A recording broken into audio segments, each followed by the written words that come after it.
This is CBC Winnipeg News.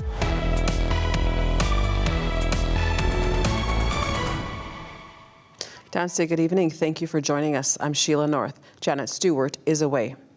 Some Winnipeggers say their confidence in police is shaken after some scary incidents this weekend. In both cases, victims say officers didn't make it on time to help. CBC's Emily Brass has more. Roughly this area where they started threatening our retail operator. A frightening moment here at Red Bomb Fireworks on Friday when a man lunged at an employee demanding cash. She was alone, alarms going off as she pressed a panic button, but it didn't scare him. He actually taunted our retail manager, asking if they thought the police would come. Part of me is led to believe that they knew the response time would not be sufficient and that they could have free rein on our store until they thought they were done.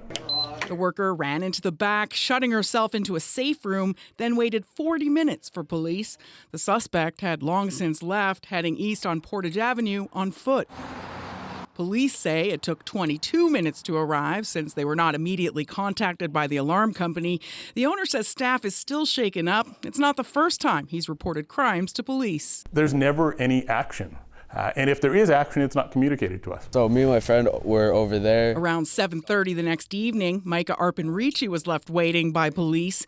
The 14-year-old and his friend were surrounded by 6 older boys behind Wolseley School, harassing him for his bike. And then they just asked for it, which they asked a few times, which we said no, but then they threatened us. So we obviously, with a hammer, so we obviously said yes and gave the bike. He says the boys showed them the hammer and chased after them. A neighbor called Micah and his friend into their home where they phoned 911. They were terrified, but police never came. Micah's dad is furious. Unfortunately, one of the things that we always tell them is that call the police, they're there to protect you. Well, that message has been undermined for my kid. Police say 911 calls are prioritized by urgency. They say the dispatcher made sure the boys were safe, then sent officers off to another call where someone's life was in danger. Police finally made it to talk to Micah at 1 a.m. Emily Brass, CBC News, Winnipeg. It's an everyday alley just off Main Street right now, but one Winnipegger hopes he can turn it into a place that inspires hope for people experiencing homelessness. The CBC Sam Sampson reports. It is going to go right at the bottom of the circular where those runners are hanging up there. A sign of hope could hang here, literally. Al Weeb wants to designate this lane between Main and King Streets Hope Alley because hope carried him through homelessness. When I lost my hope when I was out there, I jumped off a bridge to take my life. Hope is the one thing that carries people. It sustains them and carries them to a better place sometimes. Without hope, you have nothing out here. And so I want people to know that instead of drawing judgment and making disparaging remarks, we need to give people hope. We need to actually say words that encourage. Weeb works with different groups helping people experiencing homelessness. He's good at it because he's lived it. He lost his job, then everything, and ended up on Winnipeg's streets, including here. This is a high traffic zone for some people. They'll go from Salvation Army, use this alleyway, and walk towards Siloam Mission where they can get more resources. Al Weeb wants them to see a sign of hope as they do so. It is going to feel really, really good, a sense of satisfaction, knowing that we've done something for some folks out here.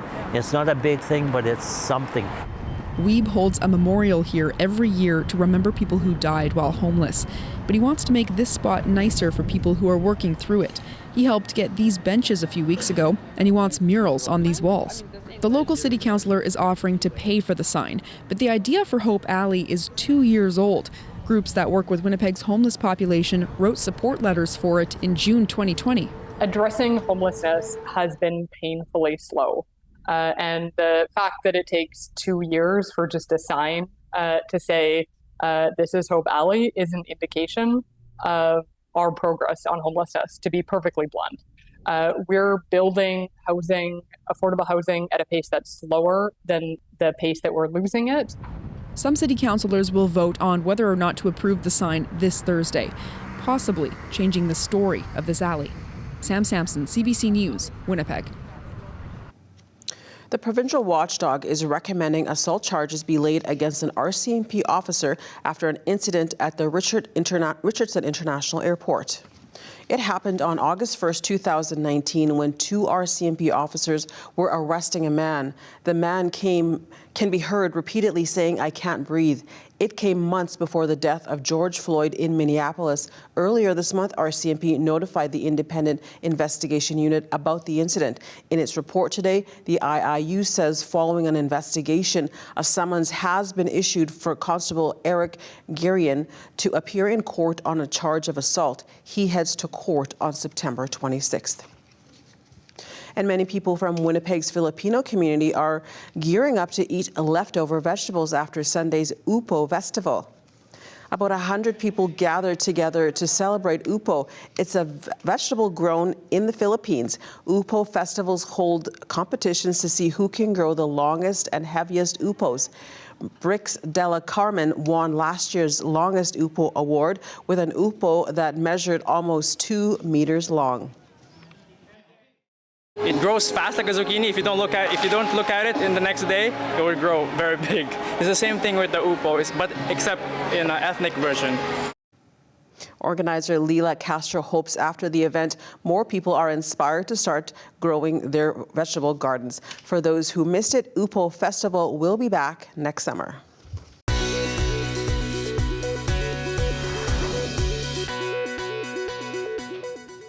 With food prices rising, many people are looking for ways to buy more while spending less. How can people maximize what they can get at the grocery store? The CBC's Joanne Roberts explains. I really love the pizza bobs. Tiffany Dang and Kyle McKenzie rely a lot on frozen, pre-made food. They try to shop fresh, but sometimes they find food goes bad before they can eat it. Sometimes, I just forget that, okay, I have that in the fridge. The couple find themselves in the same predicament as many Canadians. They need easy meals that are still healthy and cheap. Working full days, come home, we kind of just want easy to do stuff like that. Janine Lafort owns Real Life Nutrition and is a registered dietitian. With a family of 5, she understands the stress of rising food costs. Lafort says there are ways to keep food costs down while still eating healthy. Frozen meals can be cheaper and healthier, especially if they're homemade. So you can do things like kind of make a big batch of certain dishes that can be kind of portioned out and put in your freezer. And when you're making a larger batch, it saves time and it also saves some money too. So then you have those kind of frozen meals that you've prepared yourself. Lafort says buying frozen produce can also be a great way to save. For Dang and McKenzie, Lafort recommends they buy fresh produce for the beginning of the week and make a plan to eat it. And the rest of the week, they can rely on frozen vegetables and fruits, which are almost as nutritious as fresh. In the wintertime, especially here in Manitoba, the price of produce goes through the roof. So frozen vegetables and fruit tend to cost a lot less. Like many Canadians, a big staple in Dang and McKenzie's diet is meat. With it being an expensive item that Dang cooks with often, she wants to know if she can bring the cost down. When we buy the ground beef, I can make it with the spaghetti, I can stir fry the beef with the vegetables. Another, actually one of my favorite ingredients is red split lentils. They're actually lentils that have been split in half, and because they're cut in half, they cook really fast. By changing the recipe and replacing a portion of meat with pulses like beans or lentils, people can still make filling meals that cost less. Although McKenzie agrees that Lafort's tips are helpful, he still has one main concern. He's worried about how much time all this food preparation will take. Is there a way of doing it that just seems a bit more convenient, not overwhelming? So even if you can find 10 minutes, little pockets of time where maybe you chop your carrots for the week. Okay. Get that done rather than, thinking of it as really overwhelming and doing it all at once. Yeah. Lafort's number one tip is for people to know what they'll eat. If something will get eaten, try to buy in bulk. Get quick to sell, discounted produce to eat the same day, or if it's possible, freeze it for later and save money that way. Lafort says these tips aren't just for Dang and McKenzie. They're options all Canadians can consider when trying to bring their rising food costs down. Joanne Roberts, CBC News, Winnipeg. People gathered in Dauphin this weekend to commemorate a Royal Air Training base and to remember the thousands of men and women who were stationed there during the Second World War. The monument at Dauphin's airport is dedicated to 2 schools in the area, which trained nearly 9,000 airmen. 2 large granite monuments were erected to tell the story of the air schools and to list the names of 49 airmen who died while training at the air base in the Dauphin area during World War II. The air training schools operated as part of the British Commonwealth Air Training Plan, an agreement signed by Great Britain, Canada, Australia, and New Zealand. I was supposed to go as a jet fighter pilot, and I chose farming instead. So, like I say, this place and what they did today is just unbelievable. Sorry. But, no, it's, like I say, this place is unreal. The hope of the new monument is to provide recognition for Dauphin's wartime efforts before history fades. And international aid has started trickling into Pakistan as it deals with widespread flooding. This year's abnormally heavy monsoon rains have mostly stopped, but disastrous floods they have helped spawn have not. Since mid-June, more than 1,000 people have died and nearly 1 million homes have been damaged. Reporter Rebecca Bundan has the details.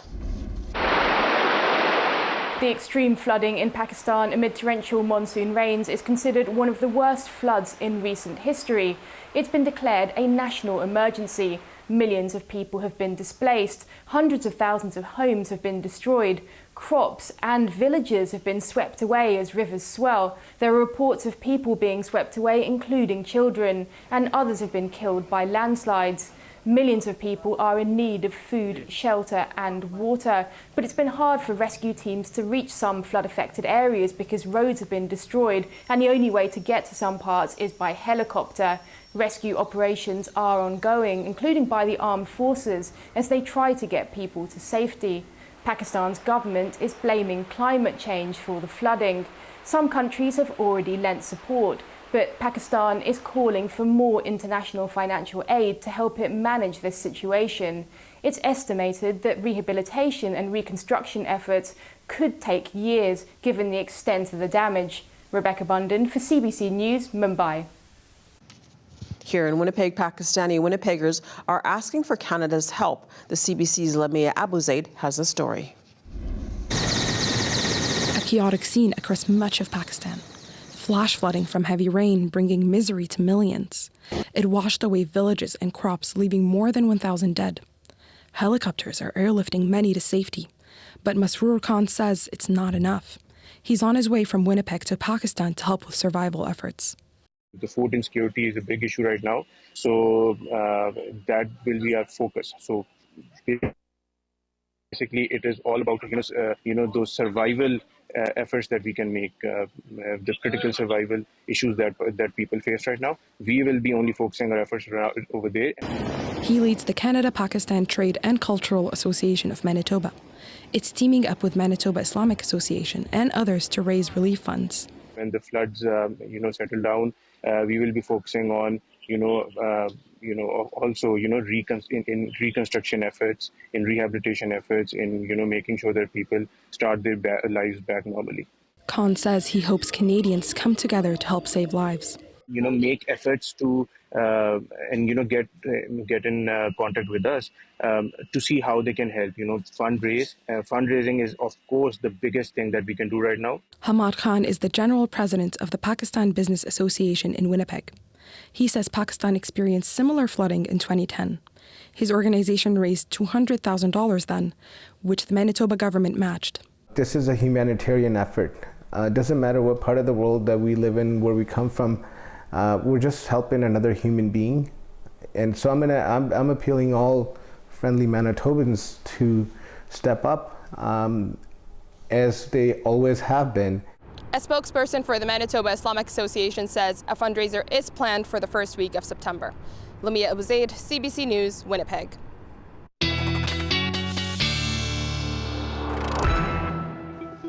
CBC meteorologist John Stoddard joins us now, and it was dark this morning, but now it's like nothing happened. Yeah, you know, it's moving off to the east. I will show you that. It really rained at times. I found overnight it was just raining hard, and then it kind of let up, and then it rained hard again. So we did pick up some rain here in southern Manitoba. I'll show you the amounts right now. And it seems like Portage La Prairie was one that they came out with about 16.8 millimeters in a pretty short period of time, a couple of hours to get that. Now, these aren't staggering like the amounts I've been showing you recently, but it is something.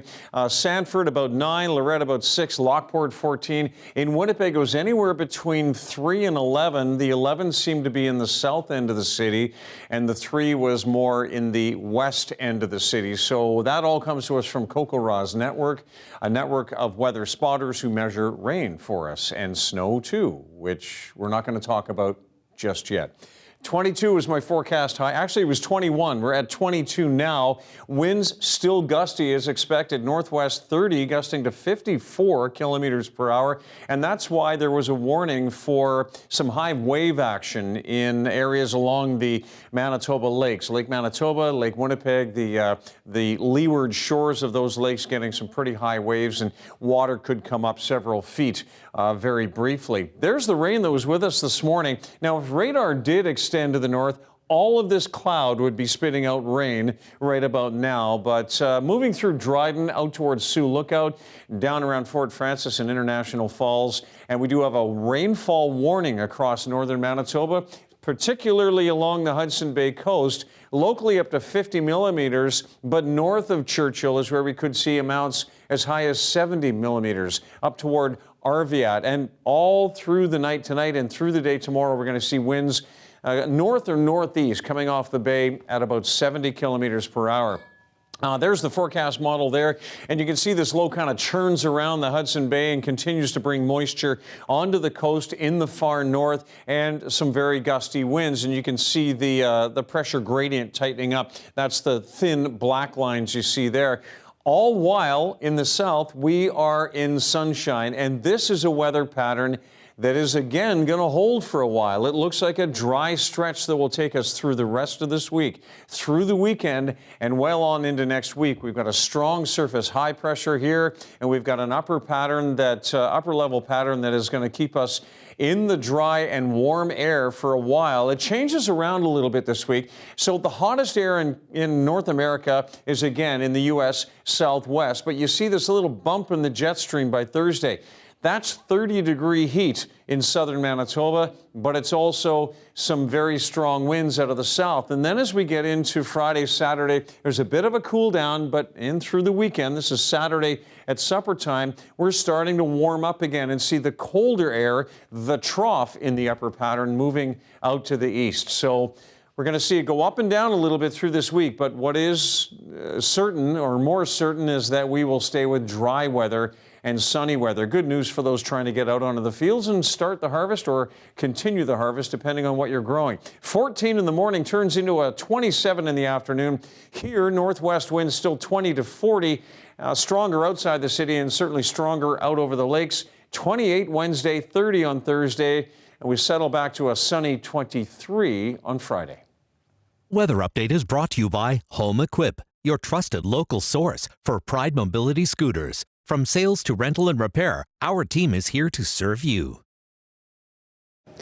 Nelson House's new chief-elect is the first female to preside over Nisitchewasik Cree Nation. Angela Levasseur won the chief and council election on Friday. She'll be inaugurated on September the 6th. She joins us now from Thompson. Thanks for being with us, Chief. How are you feeling? Dancy, Sheila, I'm feeling very good, thank you. And thank you for having me here. Yes, and what was your reaction when you heard your name being announced as the new chief? I was very shocked, but I was very honored as well, very humbled that the people chose me to be their leader for the next 4 years. And what do you think it means to, of course, your people and yourself for your community electing the first female chief? I think it's a very positive sign that our nation is ready to move forward in a very progressive direction, and that the people have decided that they would like to honor our ancestors' ways of recognizing and respecting the matriarchal and matrilineal society that has typically been observed by the Cree Nation prior to colonization and prior to European contact. And you're also the first chief that's been elected who lives off reserve. How significant is that as well? That is extremely significant, Sheila. I was living in Nisitawasi Cree Nation up until the middle of March, and I'd actually retired from teaching in February, and I had to move to Thompson because I was living in a teacherage, and there is a policy that once you are no longer a teacher, you cannot live in NNCEA housing or the teacherages. This is even more significant because historically, as you know, there has been a divide between off-reserve and on-reserve members. And this is why the number one point of my platform was unity. I want our citizens to recognize that whether they live on or off reserve, they are all citizens of NCN and that they deserve equal respect, recognition, and that they are all important and valuable. Okay. Well, we could talk to you for a long, long time, but before we let you go, what do you think your first actions will be as the new chief? As the new chief, I want to work together with the new council. We have some new council members and some that are returning. And I really want to focus on creating unity. I want to focus on building community, working on economic development. Housing, of course, is the number one concern in our nation, as it is in most First Nations. And I really want our leadership to focus on creating pathways for our children's futures. I truly believe that all of our citizens deserve to have a good life. We deserve good things and we deserve to be happy. Okay. Well, thank you very much for making time for us. Nisitawasi Chief-elect, the first female is Angela Levasseur. Congratulations once again, and we'll hope to talk to you again soon. Like I say. Sheila. Thank you.